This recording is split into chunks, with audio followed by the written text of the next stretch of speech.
So, our last video concerning meiosis is going to be about a topic called gametogenesis. Once we finish meiosis, we have to convert those cells into the gametes that are going to carry out sexual reproduction. And the process to do that is called gametogenesis. And each type of gametogenesis for males and females looks slightly different.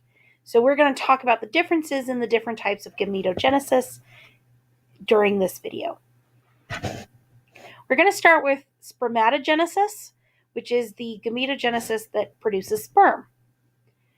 In gametogenesis, all four products of meiosis become sperm. Basically, the only thing that has to happen in order to create sperm during spermatogenesis is we have to add a tail. Now, that is a simplification. There's some other things that have to be done, but the biggest and most important thing is we have to put a tail on this stuff. So we take the products of meiosis and we add a tail called a flagella. And that is to allow the sperm to be motile, which means to move. So the sperm's tail is what's going to allow it to move.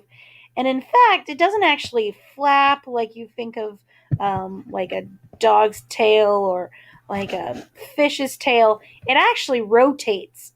It's more like a rudder in that way.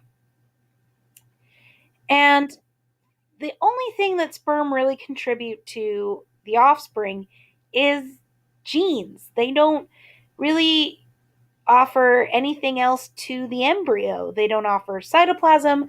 They don't offer any organelles. And that really has to do with we want the sperm to be as streamlined as possible because we want them to get to the egg first, so they don't want to carry around a whole bunch of unnecessary junk like, all those organelles that make the cell work. They don't need any of that stuff. The only thing they need is this tail to make sure they get to that egg first. Female gametogenesis, or oogenesis, is quite different. So, with oogenesis, what happens is the egg, because the sperm is only contributing DNA, the egg is responsible for contributing not only DNA, but all of the cytoplasm and all of the organelles that the embryo is going to need. So it has to be fully formed and be a really large cell. In order to make a really large cell like that, meiosis is going to happen unevenly.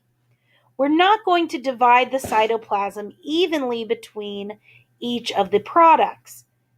So here we're going to put most of the cytoplasm, 90% of it, is going to be pushed into this egg cell.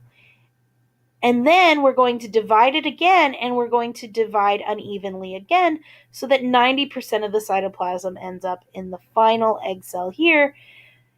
The other two products are what we call polar bodies. They will not be used for reproduction. They're never going to develop into an embryo. It is impossible for them to do so. They wouldn't go through the process of maturation. So just because we produced an egg doesn't mean it's ready to be fertilized.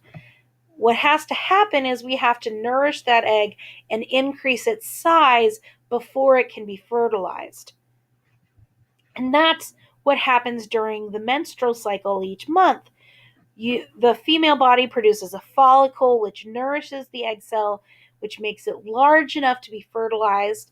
The follicle will then rupture, releasing the egg cell into the fallopian tube, which will go down into the uterus, awaiting fertilization.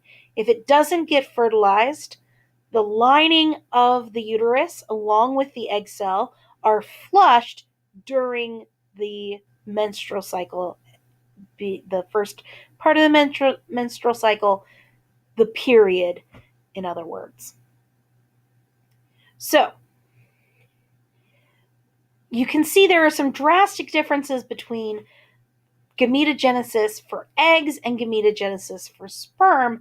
Sperm makes tons of more mature gametes. We get 4 sperm for every round of meiosis, whereas females only get 1 viable gamete out of each round of meiosis. And this leads to some very interesting behaviors at the organismal level, where the organisms of each sex may have different behaviors. This is one reason we think that females are more picky in the natural world about who they allow mating to occur with, because they have so many fewer options for their gametes. They don't have very many gametes that they can waste on unacceptable partners. So think about the differences between gametogenesis. You should also know the terms for each version of gametogenesis. You should know oogenesis, you should know spermatogenesis, and understand the differences between each. This is what's going to allow us to get fertilization to happen, which is going to inform our entire discussion about genetics. Passing on our traits to the next generation is what allows genetics to be so important.